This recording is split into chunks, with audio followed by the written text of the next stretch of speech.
नमस्कार दोस्तों, हर्षित द्विवेदी एजुकेशन में आपका स्वागत है। मेरा नाम है विनीत सागर।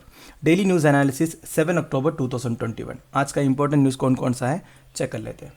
सबसे पहला news, Supreme Court takes suo motu cognizance of Lakhimpur violence. देखिए, लखीमपुर आजकल का बेंडिंग टॉपिक चल रहा है, आप सबको पता है। उधर काफ़ी सारे अनफॉर्चुनेट इंसिडेंट्स हुआ, कल भी हम इसके बारे में डिस्कस किए थे। तो in a significant move, supreme court took so motu cognizance of Lakhimpur Kheri violence and death and listed the case for hearing in next 24 years।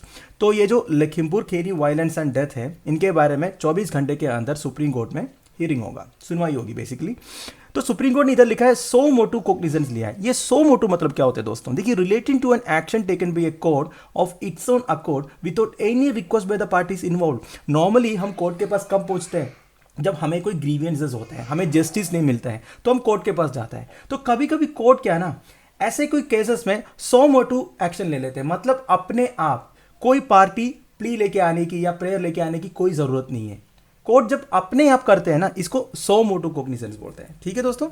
अब ए 3 जज bench led by Chief justice of India NV Ramana will hear the suo moto case today. ठीक है, आपको पता है जब से Chief justice of India NV Ramana साहब बने हैं, तब से कोर्ट की काम करने का जो तरीका है वो बदल गया है। ठीक है, ये तो हमने 2-3 वीडियो में भी आपको बताया था। तो कुछ लिखा है वो इंसिडेंट के बारे में, आपको पता ही है।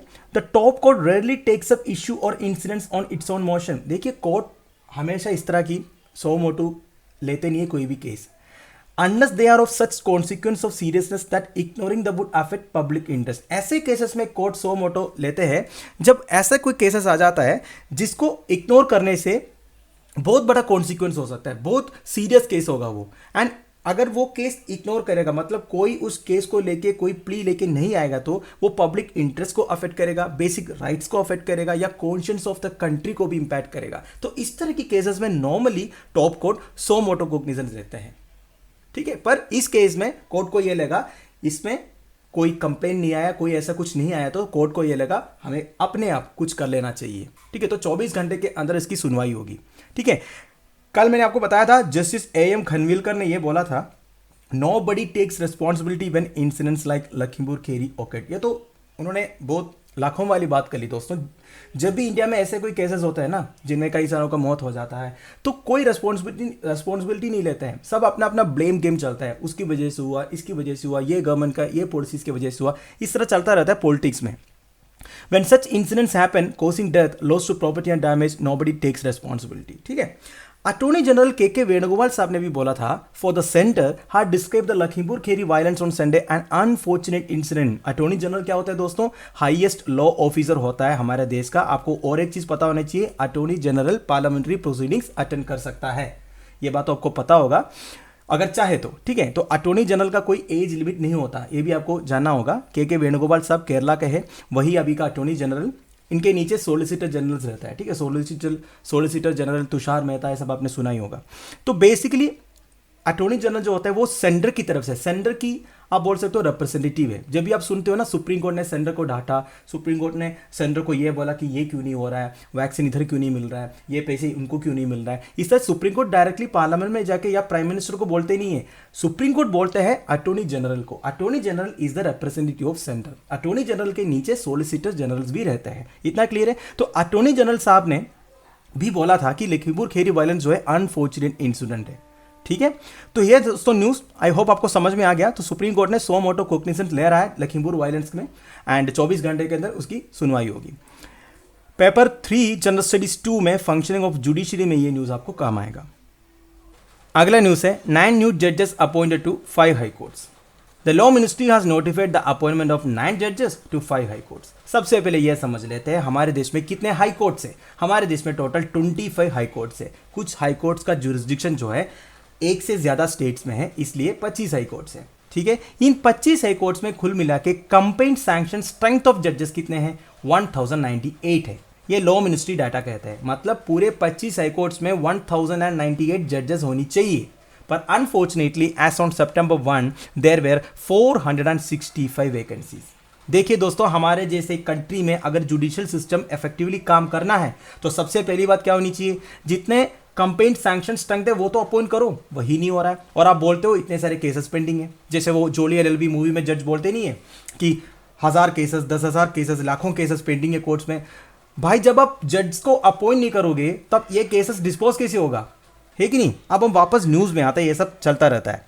देखिए 9 न्यू जजेस अपॉइंट हुआ है 5 हाई कोर्ट्स में। आपको पता है Chief justice of India NV Ramana साहब बनने के बाद कोर्ट की जो स्ट्रक्चर एंड फंक्शनिंग में बदलाव आया है, ये तो मैंने आपको बता दिया। Chief justice of India NV Ramana साहब को ये बात अच्छी तरह पता है, जब तक आप पूरा अपॉइंटमेंट नहीं करोगे, पूरी वैकेंसी को फुलफिल नहीं करोगे जजेस का, तब तक इफेक्टिवली जुडिशियल सिस्टम को काम नहीं कर पाएगा।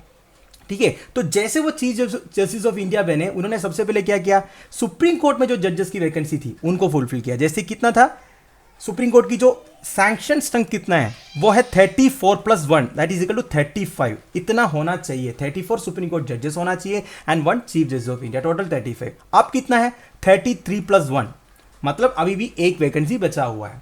फिर भी ठीक है, एक ही तो बचा है, 33 तो है जजेस +1 supreme Court chief justice of India, तो अभी के लिए 34 है। ठीक है, सुप्रीम कोर्ट में, जबकि होना चाहिए 35। हाई कोर्ट का डाटा तो मैंने आपको बता दिया, आधा से ज्यादा तो आधा तो क्या बोलते हैं वैकेंसी है। अब देखिए between August 8 and September 1 collegium had processed over 100 names. आपको पता है जजेस को अपॉइंट करने में कोलिजियम बैठता है। ठीक है, सुप्रीम कोर्ट की जजेस को अपॉइंट करने में chief justice of India plus 4 senior most जजेस फॉर सुप्रीम कोर्ट जजेस अपॉइंटमेंट। एक कोलिजियम जो होता है supreme Court chief justice of India plus 4 senior most जजेस, सुप्रीम कोर्ट जजेस को अपॉइंट करने के लिए जो कोलिजियम का स्ट्रेंथ है मैंने बता दिया। हाई कोर्ट जजेस को अपॉइंट करने के लिए जो कोलिजियम बैठता है ना दोस्तों, उसमें Supreme Court chief justice plus 2 senior most जजेस होता है। ठीक है, ध्यान दीजिएगा। अब between August 8 and September 1 collegium has processed over 100 names recommended by various high courts and had 68 names to the government. देखिए दोस्तों, एनवी रमणा साहब जैसे चीफ जस्टिस ऑफ इंडिया बने, उन्होंने ये अपॉइंटमेंट के पीछे ही पड़ा है।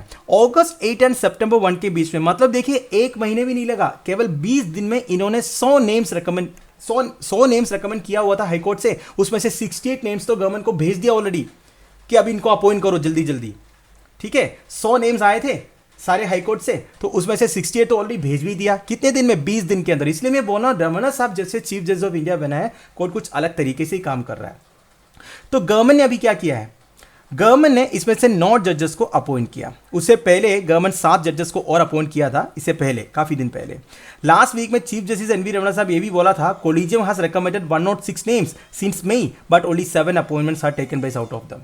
कोलिजियम ने पूरा 106 नेम्स रिकमेंड किया है करके चीफ जस्टिस एनवी रमणा साहब एक मीटिंग में बोला था, उसमें से केवल 7 अपॉइंटमेंट हुआ है। तो देखिए इतनी सारी वैकेंसीज है, तो उसमें से अभी केवल 7 अभी का 9, तो 16 अपॉइंट हुआ है। अभी भी बहुत सारे वैकेंसीज पेंडिंग है। ठीक है, इतना समझ गया। अब देखिए कौन कौन अपॉइंट हुआ है, एक बार चेक कर लेते हैं।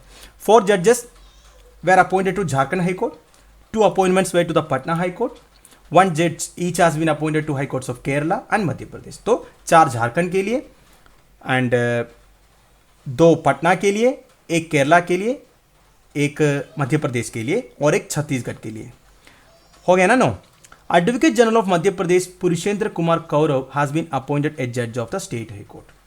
आप देखिए मध्य प्रदेश का जो एडवोकेट जनरल था, उनको उसी स्टेट का जज अपॉइंट कर लिया। आपको मैंने पिछले स्लाइड में क्या बोला था, अटॉर्नी जनरल ऑफ इंडिया के बारे में, जो highest law officer of the country है, जो हमारा के वेणुगोपाल साहब है। एडवोकेट जनरल मतलब क्या होता है दोस्तों, स्टेट के लिए जो सीनियर मोस्ट लॉ ऑफिसर होगा वो है एडवोकेट जनरल। तो ये जो पुरुषेंद्र कुमार कौरव साहब पहले मध्य प्रदेश स्टेट के लिए सर्विस करते थे, अब वो जज बन गया Madhya Pradesh state high court का। ठीक है दोस्तों, अब अपॉइंटमेंट ऑफ जजेस ऑफ द हाई कोर्ट कैसे होता है ये सब आपको पता होगा, और एक बार आपका रिवीजन हो जाएगा। मैं बता देता हूं, article 217 of the constitution very important. It states that जज of a high court shall be appointed by the president in consultation with the chief justice of India, governor of the state. देखिए 217 क्या कहता है कि high court की जज को अगर अपॉइंट करना है तो चीफ जस्टिस ऑफ इंडिया से कंसल्ट करना पड़ेगा and governor of the state से कंसल्ट करना पड़ेगा। चीफ जस्टिस ऑफ इंडिया मतलब मैंने आपको बोल रहा था जो कोलिजियम सिस्टम के बारे में, हाईकोर्ट के जजेस को अपॉइंट करने के लिए कोलिजियम सिस्टम में चीफ जस्टिस ऑफ इंडिया रहता है प्लस 2 सीनियर मोस्ट जजेस रहता है। ठीक है, in case of appointment of a जज other than chief justice of high court is consultant. ये तो दोस्तों लॉजिकल वाली बात है। कोई भी हाई कोर्ट का जजेस को जब अपॉइंट करते हैं, अगर वो chief justice of high court नहीं है तो भी सी बात है, उनसे भी तो कंसल्टेशन करना पड़ेगा ना। देखिए मान लीजिए मैं हूं केरला का चीफ जस्टिस, तो जब मेरे कोर्ट का जजेस को आप अपॉइंट कर रहे हो, मेरे से तो पूछना पड़ेगा ना पूछना ही पड़ेगा। अगर मेरे अपॉइंटमेंट की बात है तब तो ऑब्वियसली मेरे से पूछेगा नहीं। वही बता रहे इधर, इन मतलब इट स्टेट्स दैट जज of a high court shall be appointed by president in consultation with chief justice of India, governor of state. ये chief justice of high court के जब अपॉइंट करते हैं तब की बात कर रहे हैं। जब आप chief justice of high court के नीचे जजेस को अपॉइंट करते हो तो chief justice of high court से भी पूछना पड़ेगा। I hope you are following me. अब कंसल्टेशन प्रोसेस की बात करें, हाई कोर्ट जजेस are recommended by a collegium compressing the CJI and 2 senior most जजेस। ये मैंने आपको बता दिया ऑलरेडी, ठीक है। Proposal is initiated by the chief justice of high court. देखिए कोई भी हाई कोर्ट का जजेस को अपॉइंट करने वाला जो प्रपोजल इनिशिएट कौन करता है, उसी हाई कोर्ट का चीफ जस्टिस करता है, इन consultation with 2 senior most colleagues, ठीक है। उधर ही मतलब उस हाई कोर्ट में जो सीनियर मोस्ट उनके कलीग्स होगा उनसे एक बार कंसल्ट करना पड़ेगा, ये बोला जा रहा है। ये जो रिकमेंडेशन है, मतलब chief justice of high court जो इनिशिएटिव लेते हैं ना प्रपोजल का, वो recommendation chief minister of the states को भेजते हैं, वो गवर्नर को बोलते हैं। इसके बाद वो यूनियन लॉ मिनिस्टर के पास जाते हैं, समझे आप। यूनियन लॉ मिनिस्टर के पास जाने के बाद वो सुप्रीम कोर्ट कोलिजियम में भेज दिया जाएगा। देखिए यूनियन लॉ मिनिस्टर ये देख सकता है वो जजेस का जो हिस्ट्री क्या है, कोई पुलिस केसेस तो पेंडिंग नहीं है, इंटेलिजेंस ब्यूरो से वगैरह उनसे रिपोर्ट्स वगैरह ले लेते हैं। बस देखिए यूनियन का काम वही है, वही कर सकते हैं वो। मतलब ये देख सकते हैं जिनको आप रिकमेंड कर रहे हो उनके पीछे कोई क्रिमिनल केस तो नहीं है और ऐसा वैसा इंपॉर्टेंट केसेस तो नहीं है, वही देख सकते हैं उनकी हिस्ट्री। इसके बाद अगर ठीक ठाक है तो वो कोलिजियम में भेज देते हैं। कोलिजियम में कौन कौन बैठा है, सुप्रीम कोर्ट चीफ जस्टिस बैठा है प्लस 2 उनके साथ में जो सीनियर मोस्ट जजेस बैठा है। वो क्या करेगा, वो नेम्स को रिकमेंड करेगा फिर गवर्नमेंट को कि भाई इन सबको अपॉइंट करो। ये मैंने इधर बोला था कि उन्होंने 100 नेम्स रिकमेंड किया था, उसमें से 68 को गवर्नमेंट को भेज दिया कि अपॉइंट करो करके। गवर्नमेंट जो है पूरा डिस्कशन करने के बाद वो प्राइम मिनिस्टर को बता देगा। प्राइम मिनिस्टर जो है प्रेसिडेंट को एडवाइस करेगा कि भाई इनको अपॉइंट करो। अब प्रेसिडेंट के पास क्या पावर है, ध्यान से सुनिएगा। थर्ड जज केस में यह बोला था प्रेसिडेंट चाहे तो वो नाम को वापस भेज सकता है सुप्रीम कोर्ट कोलिजियम में, चाहे तो। अगर उन्हें अच्छा नहीं लगा ये नाम नहीं चलेगा, वापस भेजो। पर सुप्रीम कोर्ट कोलिजियम और एक बार उसी नाम को रीइटरेट करके भेज दिया तो प्रेसिडेंट ऑफ इंडिया को वो साइन करना ही पड़ेगा। ये है दोस्तों थर्ड जज केस। वैसे फर्स्ट जज केस, सेकंड जज केस, थर्ड जज केस, ये सब के बारे में हमने कई बार डिस्कस किया है, बस मैंने आपका एक रिवीजन कराया। और एक चीज बता देता हूं, ये कोलिजियस सिस्टम का इंट्रोडक्शन हुआ था सेकंड जज केस में, शायद 92 या 93 में, एक बार चेक कर लीजिएगा। तो अब समझ गए ना न्यूज क्या है। आई होप आपको समझ में आ गया। अब अगले न्यूज में चलते हैं, बहुत ज्यादा डिस्कशन हो गया। पेपर 3 जनरल स्टडीज 2 में structure and functioning of judiciary में एक न्यूज आपको काम आएगा। अगला न्यूज है सेंटर लॉन्चेस हेलीबॉर्न सर्वे टेक्नोलॉजी। देखिए union minister of state Jitendra Singh साहब ने हेलीबॉर्न सर्वे टेक्नोलॉजी लॉन्च किया है फॉर ग्राउंड वाटर मैनेजमेंट। ये टेक्नोलॉजी डेवलप किया है centre for scientific and industrial research and national geophysical research institute ने, ठीक है दोस्तों।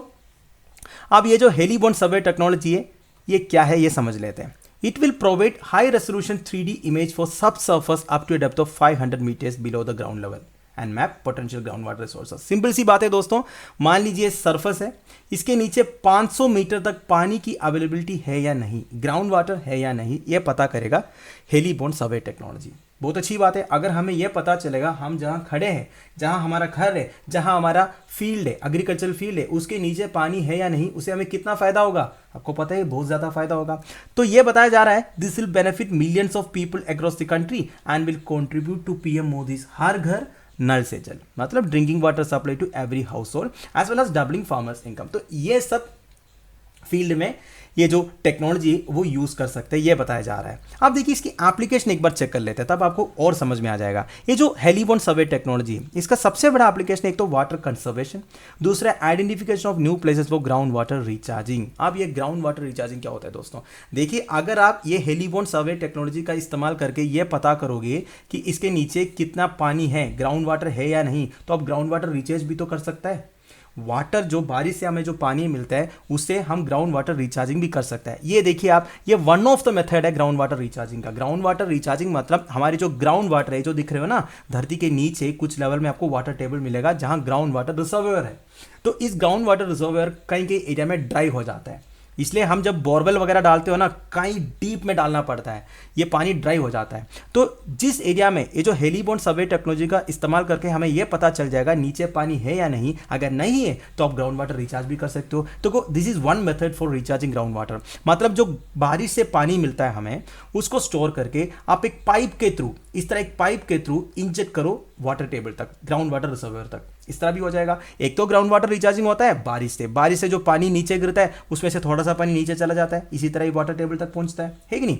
और जो स्ट्रीम से रिवर से जो होता है वो भी तो होता है ग्राउंड वाटर रिचार्जिंग। तो ये जब कम होता है ना, जो नेचुरल रिचार्ज जो है वो कम हो जाता है, तब ये ग्राउंड वाटर ड्राई हो जाता है। तो इस टाइम पे हम इस तरह ग्राउंड वाटर रिचार्जिंग भी कर सकते हो। मैं आपको फिर से बता रहा हूँ, this is only one method, अलग अलग तरीका है ग्राउंड वाटर रिचार्ज करने का, ठीक है। तो वही बताया जा रहा है, हेलीबोर्न सर्वे टेक्नोलॉजी से ये सब काम हो सकता है, ठीक है दोस्तों। और एक इंटरेस्टिंग चीज आपको मैं बता देता हूँ, हमारे धरती के पानी कहाँ कहाँ पे है। देखिए टोटल ग्लोबल वाटर के 96.5% जो है ओशंस में, इसमें कोई शक नहीं है। अब अदर साइलेंट वाटर सोर्सेज भी है, वो 0.9% है, ठीक है। साइलेंट वाटर केवल ओशन में नहीं है ना, कई सारे लेक्स में भी है। और फ्रेश वाटर जो है ओनली 2.5% है, समझिए आप। मतलब हमारे टोटल ग्लोबल वाटर का केवल 2.5% फ्रेश वाटर है। आप इन 2.5% का थोड़ा सा ब्रेकडाउन देख लेते हैं। इसमें ग्लेशियर्स एंड आइस कैप्स में 68.7% है। मतलब मैं 2.5% की बात कर रहा हूं। 2.5% ऑफ टोटल ग्लोबल वाटर में ग्लेशियर्स एंड आइस कैप्स में 68.7% है। ग्राउंड वाटर 30.1% है and surface and other fresh water 1.2% है, ठीक है। एंड जो सरफेस में पानी है उसमें सबसे ज्यादा आपको ग्राउंड आइस एंड परमाफ्रॉस्ट में मिलेगा, फिर लेक्स में मिलेगा, फिर रिवर्स में मिलेगा, स्वाम्स मार्शस में मिलेगा, लिविंग थिंग्स में मिलेगा, एटमॉस्फेयर में मिलेगा। तो मेरा कहने का मतलब है इतनी सारी रिवर्स है, लेक्स है, ऐसा कुछ भी नहीं है। अगर आप ग्राउंड वाटर से कंपेयर करोगे ना, पूरे फ्रेश वाटर का 30% ग्राउंड वाटर है। ये क्वेश्चन एक बार यूपीएससी प्रीलिम्स में पूछा था कि सबसे ज्यादा पानी नीचे लिखा हुआ कौन से ऑप्शन में है, उसमें था रिवर्स, एटमॉस्फेयर, लेक्स, ठीक है, ग्राउंड वाटर। तो आंसर कौन सा हो गया? ग्राउंड वाटर हो गया। रिवर्स, लेक सब कुछ भी नहीं। जितना पानी आप देख रहे हो ना, अमेजोन, नाइल, गंगा, यमुना, ब्रह्मपुत्र, ये सब कुछ नहीं है अगर आप ग्राउंड वाटर से कंपेयर करोगे, ठीक है। तो वही है। तो आई होप आपको समझ में आ गया हेलीबोर्न सर्वे टेक्नोलॉजी के बारे में, इसके एप्लीकेशंस के बारे में। ये न्यूज़ आपको पेपर 4 जनरल स्टडीज 3 में, एनर्जी में नहीं, कंजर्वेशन में काम आएगा, ठीक है। And government policies and interventions, ये सब में आप रिलेट कर सकते हो इस पर्टिकुलर न्यूज़ को। अगला न्यूज़ है state of the education report for India 2021। ये रिलीज किया है United Nations educational, scientific and cultural organization, UNESCO जिसको हम बोलते हैं। ये रिपोर्ट का नाम है state of the education report for India, no teachers no class. World teachers day कब मनाया जाता है? अक्टूबर 5 को। आप मुझे कमेंट बॉक्स में ये बताइए कि इंडिया में टीचर्स डे कब मनाया जाता है और कौन एमिनेंट पर्सनालिटी के बर्थडे के दिन ये मनाया जाता है। आप सबको पता होगा, रीसेंटली हुआ था ये, आप लोगों ने कमेंट भी किया था काफ़ी। There are nearly 1.2 lakh single teacher school in the country. अब देखिए जो यूनेस्को रिपोर्ट आया है ना दोस्तों, इसके मेजर हाईलाइट्स क्या क्या है हम चेक करेंगे। इससे पहले एक इंटरेस्टिंग बात यह है, the findings in the report state of the education report focused on teachers are largely based on the analysis of periodic labour force survey. ऐसा नहीं कि यूनेस्को इंडिया में आके पूरी तरह सर्वे किया, ये तो पॉसिबल नहीं है ना। तो ऑलरेडी हमारे देश में एक survey, periodic labour force survey and the unified district information system for education, ये दोनों के बारे में रमेश सिंह इंडियन इकोनॉमी वाली सीरीज में मैंने आपको बताया है, ठीक है। तो इन दो सर्वे या डाटा से कुछ डाटा लिया और state of the education report for India बना दिया, ठीक है, बस वही है। तो हम ही ने डाटा दिया उनको। Team of experts from Tata institute of social sciences Mumbai led by professor Padma M Sarangapani collaborated with the UNESCO team in preparing. तो इंडिया की तरफ से Tata institute of social sciences Mumbai, जिसका हेड था प्रोफेसर पद्मा एम सारंगपानी, इन्होंने कोलैबोरेट किया यूनेस्को टीम के साथ, उन्होंने इनको हेल्प किया ये सब डाटा प्रिपेयर करने में। अब इस डाटा का की हाइलाइट्स क्या क्या है, वेरी इंटरेस्टिंग है एंड वेरी इंपॉर्टेंट भी है। आपके मेंस की आंसर राइटिंग में आप कोट कर सकते हो, यूनेस्को का state of the education report में ऐसा कहा था, अगर आपसे एजुकेशन सिस्टम के बारे में कोई क्वेश्चन पूछा तब, ठीक है। बेस्ड ऑन द कैलकुलेशंस, जो पीरियोडिक लेबर सर्वे हुआ था 2018-19 का, तो report points that across states there are 1,10,971 single teacher schools, ठीक है दोस्तों। इतने सारे सिंगल टीचर स्कूल से, ऐसा स्कूल से केवल एक ही टीचर है जहां, which translate to 7.15% of the 11.51 lakh schools, ठीक है। टोटल 11.51 लाख स्कूल्स है, इसमें से 7.15% स्कूल्स में एक ही टीचर है, ठीक है। रूरल एरियाज में देखा जाए तो 28% of primary school teachers are women versus 63% in urban areas. तो देखिए वीमेन पार्टिसिपेशन कितना है। रूरल एरियाज में 28%, प्राइमरी स्कूल टीचर्स में 28% वीमेन है एंड अर्बन में 63% है। Proportion of teachers employed in the private sector grew from 21% to 35%। देखिए ज्यादातर लोग जो है प्राइवेट सेक्टर में जा रहा है, टीचर्स जो है 21% था 2013-14 में, अब 35% ऑफ टीचर्स प्राइवेट सेक्टर में काम कर रहे हैं, उन्हें अच्छा रिम्यूनरेशन वगैरह मिलता है, इसलिए जा रहा हूँ। Requirement of teachers in the schools fell by 10% as against 6% in government schools. देखिए रिक्वायरमेंट ऑफ टीचर्स जो है पहले 10% था स्कूल्स में, अब गवर्नमेंट स्कूल्स की मतलब प्राइवेट स्कूल्स की बात चल रहा है, पहले 10% था आज सेकेंड 6% इन गवर्नमेंट स्कूल। इसका मतलब है रिक्वायरमेंट ऑफ टीचर्स जो है वो भी डिक्लाइन हुआ है, 10% प्राइवेट में, 6% गवर्नमेंट स्कूल्स में। अब हमारे राइट टू एजुकेशन एक्ट में क्या लिखा है, this is very important. Right to education act में ये लिखा है कि pupil teacher ratio lower grades में 30:1 होना चाहिए, मतलब हर 30 बच्चों के लिए एक टीचर होना चाहिए क्लास 1 to 5 में, एंड हायर ग्रेड्स में हर 35 बच्चों के लिए एक टीचर होना चाहिए। पर हमारे देश का हाल क्या है, करीब 1.2 लाख स्कूल्स में सिंगल टीचर है, तो हम काफ़ी पीछे हैं। एंड PLFS डेटा के हिसाब से एवरेज सैलरी भी बता रहे हैं प्राइवेट स्कूल टीचर्स का जो प्राइमरी एंड सेकेंडरी में पढ़ाते हैं वो 13,564 है।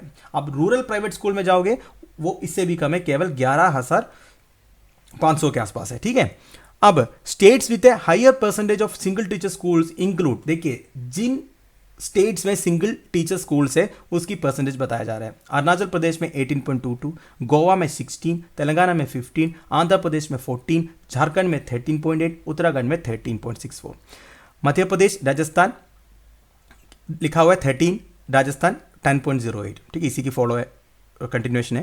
At 32% Tripura has the least number of women teachers. ठीक है, वीमेन टीचर्स सबसे कम कहाँ पे है, त्रिपुरा में है, followed by Assam, Jharkhand, Rajasthan. Chandigarh leads the chart with 82%, followed by Goa, Delhi and Kerala. तो एज एक्सपेक्टेड केरला में 78% है, दिल्ली में 74% है, गोवा में 80% है एंड चंडीगढ़ में 82% है जो वीमेन टीचर्स की पार्टिसिपेशन है। तो ये सब इंपॉर्टेंट डाटा है दोस्तों। ये state of the education report for India 2021 में जो यूनेस्को के द्वारा बनाया गया। तो बेसिकली यूनेस्को ने किसकी डाटा यूज़ किया है, हमारे जो पीरियोडिक लेबर फोर्स सर्वे का and unified district information system for education का डाटा। अगला न्यूज़ है Alibag white onion gets GA tag for health benefits. Again एक GA टैग का न्यूज़ आया हुआ है, इस बार अलीबाग व्हाइट ओनियन, ये महाराष्ट्र का रायगढ़ डिस्ट्रिक्ट से रिलेट करते हैं। ठीक है, GA टैग सी न्यूज़ वाला एक सीरीज मैंने किया था जिसमें 4 पार्ट था, आप चाहे तो वो देख सकते हो। उसमें मैंने रिसेंटली लास्ट ईयर में जितने इंपॉर्टेंट GA टैग्स मिला है प्रोडक्ट्स को वो पूरा कवर किया है। एग्जामिनेशन से पहले एक बार वो देख लीजिएगा। ठीक है, PDF भी अवेलेबल कराया है टेलीग्राम चैनल में, वो पढ़ लीजिएगा। अब ये जो ओनियन ऑफ अलीबाग है इसका मेडिसिनल क्वालिटीज़ है and it is use for treatment of heart elements, controlling cholesterol and creation of insulin has been mentioned in official gazette as long back as 1883। देखिए महाराष्ट्र का जो ऑफिशियल गैजेट था 1883 का, उसमें भी अलीबाग ओनियन का मेडिसिनल क्वालिटीज के बारे में बताया हुआ है। ठीक है, हार्ट डिसीजेस के लिए यूज़ हो सकता है, हमारे जो कोलेस्ट्रॉल है उसको कंट्रोल करने में यूज़ हो सकता है, इंसुलिन जो हमारी ब्लड शुगर लेवल्स को कंट्रोल करते हैं उसकी क्रिएशन में ये काम आएगा। तो ये सब अलीबाग व्हाइट ओनियन का मेडिसिनल क्वालिटी है। ठीक है, ये जो GA टैग सबमिट किया था agriculture department of Maharashtra and Konkan agriculture university, ऐसा भी इतना इंपॉर्टेंट नहीं है, बस आप अलीबाग व्हाइट ओनियन रायगढ़ महाराष्ट्र ये ध्यान दीजिएगा। और एक बार रिविजन हो जाएगा आपका। जोग्राफिकल इंडिकेशन टैग्स मतलब क्या होता है, it is a sign used on products that have a specific geographic origin and possess qualities और reputation that are due to that origin. कोई एक पर्टिकुलर एरिया से रिलेट करने से, अब अगर कोई भी प्रोडक्ट चाहे वो एग्रीकल्चर प्रोडक्ट हो, हैंडीक्राफ्ट हो, मैन्युफैक्चरिंग प्रोडक्ट हो, उसमें जिस एरिया से बिलोंग करने से अगर कोई स्पेशल क्वालिटी है तो वो जोग्राफिकल इंडिकेशन टैग्स के लिए अप्लाई कर सकता है। इंडिया में सबसे पहले जोग्राफिकल इंडिकेशन टैग मिलने वाला प्रोडक्ट था दार्जिलिंग टी। ठीक है, दार्जिलिंग कहाँ पे है, वेस्ट बंगाल में है, नॉर्थ वेस्ट बंगाल में बेसिकली। एंड December 1999 में parliament had pass the geographical indication of goods registration protection act 1999। तो इसकी जो अथॉरिटी आपसे अगर एग्जामिनेशन में पूछा आप ये कोट कर सकते हो, geographical indications of goods registration and protection. इसकी जो हेडक्वार्टर है जोग्राफिकल इंडिकेशन रजिस्ट्री का वो चेन्नई में है, ये मैंने आपको कल भी बताया था। ये act was came into force on 15 September 2003। Paper 4 general studies 3 intellectual property rights में ये न्यूज़ आपको काम आएगा। अगला न्यूज़ है cabinet clears 4,445 crore textile parks. आपने PM मित्रा के बारे में सुना होगा ना। PM मित्रा क्या है, प्रधानमंत्री mega integrated textile reason and apparel parks. ये बेसिकली टेक्सटाइल सेक्टर को डेवलप करने के लिए एक स्कीम है गवर्नमेंट की तरफ से जिसमें टेक्सटाइल पार्क्स लगा दिया जाएगा। अब ये यूनियन कैबिनेट ने अप्रूवल दे दिया, ये प्लान तो पहले से था, अप्रूवल दे दिया एंड पैसे भी एलोकेट किया, कितना 4,445 करोड़ रुपीस। राइट दोस्तों, आप देखिए ये जो मेगा पार्क स्कीम है जिसमें ब्राउनफील्ड एंड ग्रीनफील्ड प्रोजेक्ट्स भी इंक्लूडेड होगा। अब आप सोच रहे होंगे ब्राउनफील्ड एंड ग्रीनफील्ड क्या है। ग्रीनफील्ड मतलब क्या है दोस्तों, एकदम ब्लैंक से आप शुरू करते हो, कुछ भी नहीं है, कोई बिल्डिंग नहीं है, कोई इक्विपमेंट नहीं है, कुछ भी नहीं है, एकदम नया आप शुरू कर रहे हो, इसको आप ग्रीन फील्ड प्रोजेक्ट्स बोलते हो। ब्राउनफील्ड मतलब जो एक्सिस्टिंग स्ट्रक्चर में आप फिर से उसको रीस्टार्ट कर रहे हो, इसको ब्राउन फील्ड प्रोजेक्ट्स बोलते हैं। मतलब ऑलरेडी बिल्डिंग है, ऑलरेडी सब कुछ है, तो उसको आप रिनोवेट कर रहे हो, ठीक है, ये है ब्राउन फील्ड। तो ये पूरा 5 साल चलेगा, ये बोला है टेक्सटाइल मिनिस्टर पीयूष गोयल साहब ने। The park should be develop by A special purpose vehicle on by central and state governments. देखिए स्पेशल पर्पस व्हीकल मतलब क्या होता है। देखिए गवर्नमेंट जब भी कोई सब्सिडरी कंपनी खोलता है ना दोस्तों, एक पर्टिकुलर बिजनेस पर्पस के लिए या एक्टिविटी के लिए, उसको स्पेशल पर्पस व्हीकल बोलते हैं। इसे कहना गवर्नमेंट के ऊपर जो बर्डन है वो कम हो जाएगा। गवर्नमेंट एक पर्टिकुलर पर्पस को फुलफिल करने के लिए, जैसे अभी गवर्नमेंट को बनाना है mega integrated textile reason and apparel parks, इसके लिए एक अलग सा सब्सिडरी कंपनी खोल दिया जाएगा जिसको पावर्स दिया जाएगा, आप ही देख लो, आप ही सब कुछ संभालो। तो इस तरह स्पेशल पर्पस व्हीकल्स डेवलप किया जाएगा on by central and state government. कुछ सेंट्रल गवर्नमेंट के ओनरशिप में होगा, कुछ स्टेट गवर्नमेंट को दिया जाएगा, ठीक है। इनको 2 काइंड ऑफ सपोर्ट मिल जाएगा। कैसे? एक है 30% ऑफ द प्रोजेक्ट कॉस्ट मिल जाएगा अप टू 500 करोड़। ये होगा ग्रीन फील्ड प्रोजेक्ट्स के लिए, जो एकदम जीरो से शुरू कर रहे हैं उनके लिए 500 करोड़ तक मिल जाएगा। टोटल प्रोजेक्ट कॉस्ट का 30% या अप टू 500, ठीक है, 500 करोड़। 200 करोड़ मिलेगा ब्राउन फील्ड प्रोजेक्ट्स के लिए जो एक्सिस्टिंग है, ठीक है। एंड एक सेपरेट कॉम्पिटिटिवनेस इंसेंटिव सपोर्ट भी मिलेगा, वो भी हर एक कंपनी को 300 करोड़ तक, एक कॉम्पिटिशन बढ़ाने के लिए। मतलब अगर सस्टेनेबल कॉम्पिटिशन रहेगा तब जाके आपस में कॉम्पिटिशन होगा और डेवलप होगा ना। तो इसी के लिए एक कॉम्पिटिटिवनेस इंसेंटिव सपोर्ट भी दिया जाएगा हर कंपनी को, हर पार्क को 300 करोड़ का, ठीक है। अब कौन कौन से स्टेट्स ने इंटरेस्ट दिखाया है already as expected? Tamil Nadu, Telangana, Gujarat जैसे जो स्टेट्स है जो सबसे ज़्यादा टैक्सेस पे करते हैं गवर्नमेंट को। आपको पता है ना ये चीज़ें। कुछ स्टेट्स है जैसे तमिलनाडु, महाराष्ट्र, गुजरात हो गया, इनकी वजह से हम एक्चुअली इधर सर्वाइव करते हैं। आपको पता है जो जीएसटी कलेक्शंस वगैरह होता है वो सबसे ज़्यादा कहाँ से आता है? इन सब स्टेट से आता है, कुछ स्टेट से आता है। वही स्टेट्स मतलब सारे स्टेट्स की जो टैक्सेस है वो गवर्नमेंट कलेक्ट करते हैं एंड जो फिनेंस कमीशन के रिकमेंडेशन के हिसाब से सारे स्टेट्स को फिर वो बांट देते हैं। इसको क्या बोलते हैं? डेवोल्यूशन, है ना। तो एक्चुअली कुछ स्टेट्स जो है वो 60%, टोटल कलेक्शन का 60% कुछ 4-5 स्टेट्स इकट्ठा करके दे रहा है। एंड जो स्टेट्स है जो एकदम लीस्ट परफॉर्म कर रहे हैं उन्हीं भी तो फायदा मिल रहा है उससे ना। मतलब हार्ड वर्क कर रहे हैं कुछ स्टेट्स, महाराष्ट्र, तेलंगाना, तमिलनाडु, गुजरात जैसे कुछ स्टेट्स है वो हार्ड वर्क करके पैसे कमा के दे रहे गवर्नमेंट को। एंड गवर्नमेंट जो है पूरी स्टेट्स को फिनेंस कमीशन के रिकमेंडेशन के हिसाब से दे देते हैं। इसके बारे में हमने एक वीडियो भी किया था, शायद हर्षित सर ने किया था, वेरी इंफॉर्मेटिव वीडियो, आप सर्च करके देखिए, ठीक है। अब देखिए मैं क्या बोला था, टॉपिक से थोड़ा डाइवर्ट हो गया।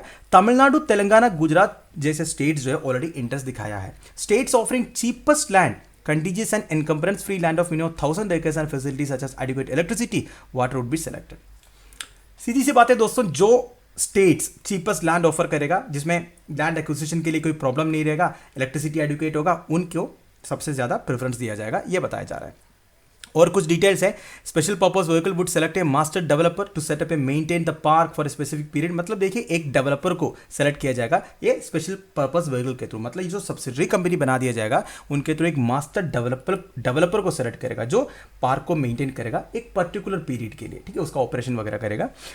अब of the parks area 50% would be earmark for manufacturing activity, 20% utilities, 10% set aside for commercial development. मतलब एक पार्क में सब कुछ होगा, ऐसा नहीं केवल क्या बोलते हैं जो पर्पस के लिए बनाया है वही होगा।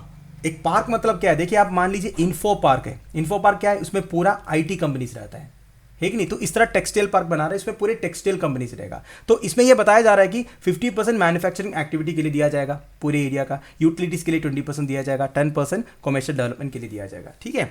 तो वही बात लिखा हुआ दोस्तों, कोई इतना ज़्यादा इंपॉर्टेंट नहीं है। आप ये समझ लीजिएगा कि PM integrated textile reason and apparel parks के बारे में, एंड इसके बारे में और भी न्यूज़ आता रहेगा दोस्तों आगे आने वाले टाइम पे, तब हम और डिस्कस करेंगे, ठीक है।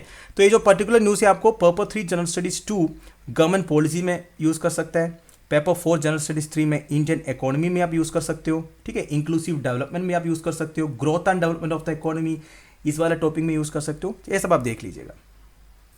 अगला न्यूज़ है US underlines unease with S-400 deal. देखिए ये थोड़ा सा पुराना न्यूज़ है, आजकल इंडिया और यूएसए के बीच में बातें चल रहा है, इसलिए ये सब बातें उड़ के आ रहा है, ठीक है। अब क्या है ना दोस्तों, इंडिया रशिया से S-400 मिसाइल सिस्टम खरीद रहा है। ठीक है, ये 2018 में साइन हुआ था एंड $5.43 बिलियन का डील था। ठीक है, तो रिसेंटली हमारा एयरफोर्स चीफ ये बोला था वी आर चौधरी साहब ने कि first segment is expected to inducted with in this year, मतलब दिसंबर 2021 तक S-400 मिसाइल सिस्टम का पहला सेगमेंट इंडिया में पहुंच जाएगा, इतना बोला। आपको ये भी पता है इंडिया एंड यूएसए के बीच में आजकल बातें चल रहा है। अमेरिका का जो सेक्रेटरी ऑफ स्टेट है वो इधर एंटनी ब्लिंकन साहब इधर विजिट भी किए थे, तो काफ़ी सारे डिस्कशन हुआ था।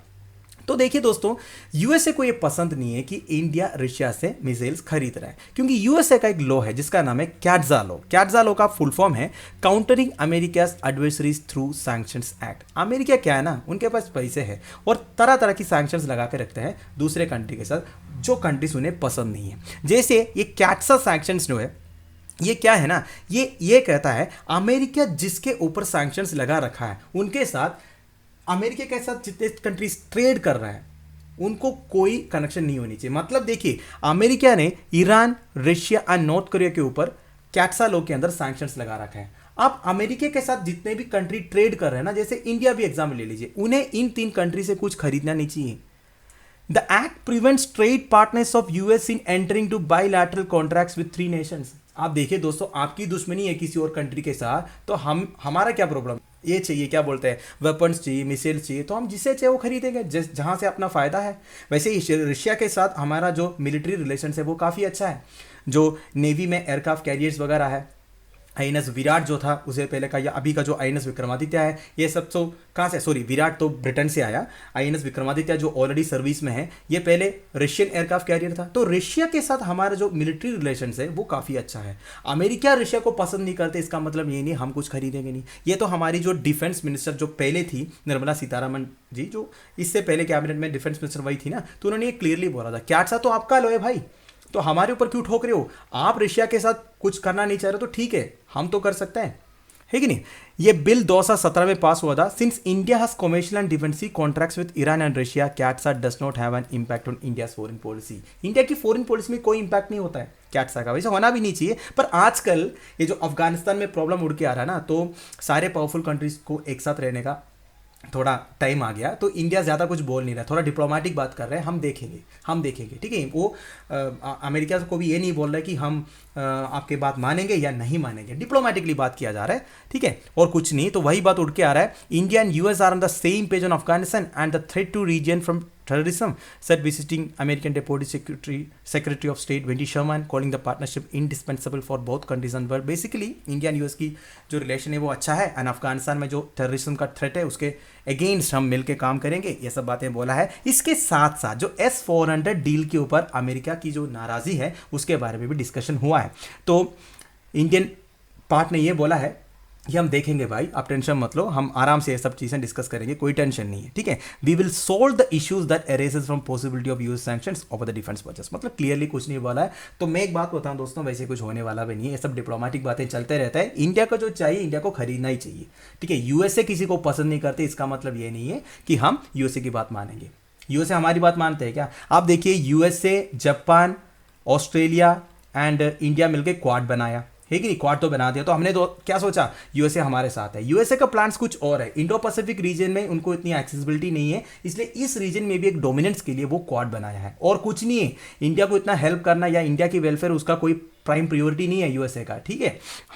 हाँ, वैसे जो जापान है वो थोड़ा बहुत ठीक है, ये हम बोल सकते हैं। यूएसए का तो हम भरोसा ही नहीं रख सकते। अब यूएसए ने क्या किया, दूसरे एक ऑकस करके ये बना दिया है कि नहीं, तो इसमें इंडिया को इन्वॉल्व नहीं किया। तो यूएसए का जो प्लान है ये क्लियर है, ऊपर से और एक क्वाड बनाने का चक्कर में है, उसमें शायद पाकिस्तान भी है, यूएसए भी है, पाकिस्तान भी है, तो ये क्लियर है। तो अब यूएसए के साथ ज़्यादा मतलब ये गहरी दोस्ती बनाने की कोई ज़रूरत नहीं है। हाँ, पर यह भी ज़रूरी है डिप्लोमेटिक रिलेशंस मेंटेन करना भी है, किसी को भी इस तरह एकदम ना बोल के भेजना नहीं चाहिए। तो वही हमारी जो डिप्लोमेट से स्मार्ट है वो यूएसए के साथ वही कर रहे हैं। उन्होंने बोला S-400 डील जो हम कर रहे हैं रशिया के साथ, जिसके ऊपर हमने ऑलरेडी सैंक्शंस लगा रखे, ये ठीक नहीं है।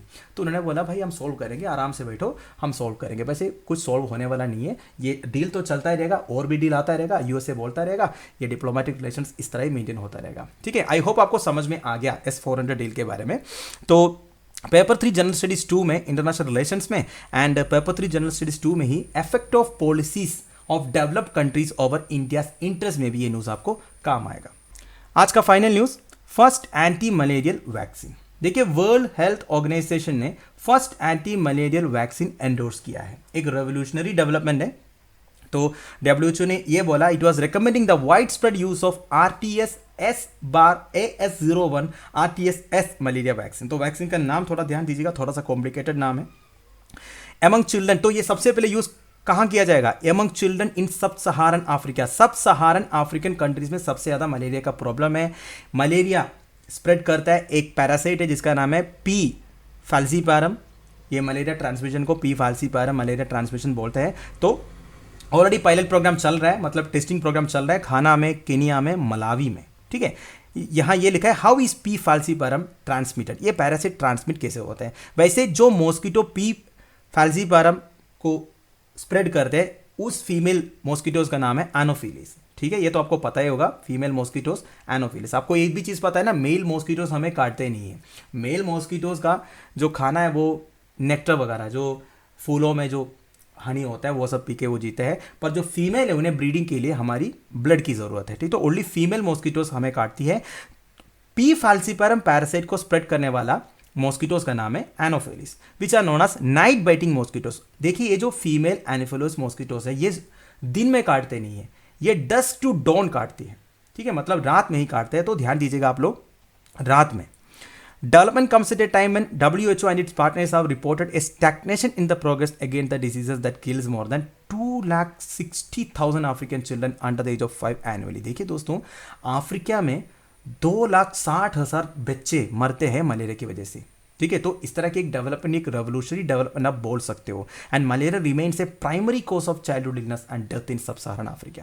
ठीक है दोस्तों, ये जो RTS वैक्सीन है, ये सबसे पहले ऑथराइज किया गया था 2015 में by the European medicine agency for use in Africa in infants and children. तो एक्चुअली 2015 से ऑथराइज किया हुआ है। अब WHO ने एंडोर्स किया इसका वाइड स्प्रेड यूसेज किया जाए। अब हम वर्ल्ड मलेरिया रिपोर्ट 2020, ये आपके एग्जामिनेशन पर्सपेक्टिव में इंपॉर्टेंट है। इसमें इंडियन कॉन्टेक्स्ट में मलेरिया के बारे में बात किया हुआ है। क्या बोला है? देखिए, India is the only high endemic country which has reported a decline of 17.6% in 2019 compare to 2018। This is a very important statement. आपसे यूपीएससी या पीसीएस में इस तरह के स्टेटमेंट्स पूछ सकता है कि malaria cases has been declined और इंक्रीज। तो आप समझ गए ना, 2018 से कंपेयर करोगे तो 17.6% जो हमारा डिक्लाइन हुआ है। Annual parasitic incidents reduce by 27.6% in 2018 and compare to 2017, by 18.4% in 2019 by compared to 2018। आप किसी भी तरह का डाटा देखिए, मलेरिया केसेस जो है या फिर जो पैरासिट्स का इंसिडेंट्स है वो डिक्रीज हुआ है। ठीक है, and India has also contributed to largest drop in the cases. सबसे ज्यादा ड्रॉप इन केसेस, मतलब मलेरिया केसेस ड्रॉप हुआ है इंडिया में, लार्जेस्ट है। कितना? अप्रोक्सीमेटली 20 मिलियन से 6 मिलियन कर दिया हमने। ठीक है, परसेंटेज ड्रॉप देखने से 71.8% हमने ड्रॉप किया एंड डेथ 73.9% हमने ड्रॉप किया 2000 से 2019 तक।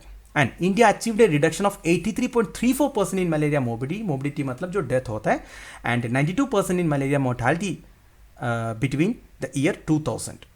सॉरी दोस्तों, एक मिस्टेक बोल दिया मैंने, मोर्बिडिटी मतलब डेथ नहीं है, डिसीज कंडीशन होता है। ठीक है, disease condition.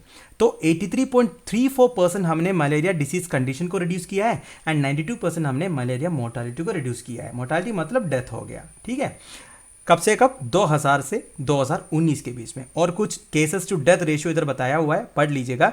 And millennium development goals का गोल 6 क्या कहता है? 50.75% decrease in case incidents between 2000 and 2019। तो हमने मिलेनियम डेवलपमेंट गोल्स, जो सस्टेनेबल डेवलपमेंट गोल्स के पहले हुआ करता था, उसके गोल 6 को हमने अचीव किया है, यह बताया जा रहा है। तो आई होप आपको क्लियर हो गया world malaria report 2020 Indian context में। This is very important. तो that's it, first anti malarial vaccine RTS-AS01। Paper 3 general studies 2 में हेल्थ इश्यूज में या इंपॉर्टेंट इंटरनेशनल इंस्टीट्यूशंस में आपको ये न्यूज़ काम आएगा। तो दोस्तों दैट्स एंड ऑफ इट। इस वीडियो को मैं इधर फिनिश कर रहा हूँ। आई होप आपको समझ में आ गया होगा जितनी भी चीज़ें मैं आपको समझाना चाह रहा था। आप लोगों की वैल्यूएबल सजेशंस, कमेंट्स आप मुझे प्लीज़ कमेंट बॉक्स में बता दीजिएगा। लेक्चर की PDF एज यूजुअल आपको टेलीग्राम चैनल में मिल जाएगा, जिसका लिंक नीचे प्रोवाइडेड है। Thank you for watching. Bye bye, have a nice day.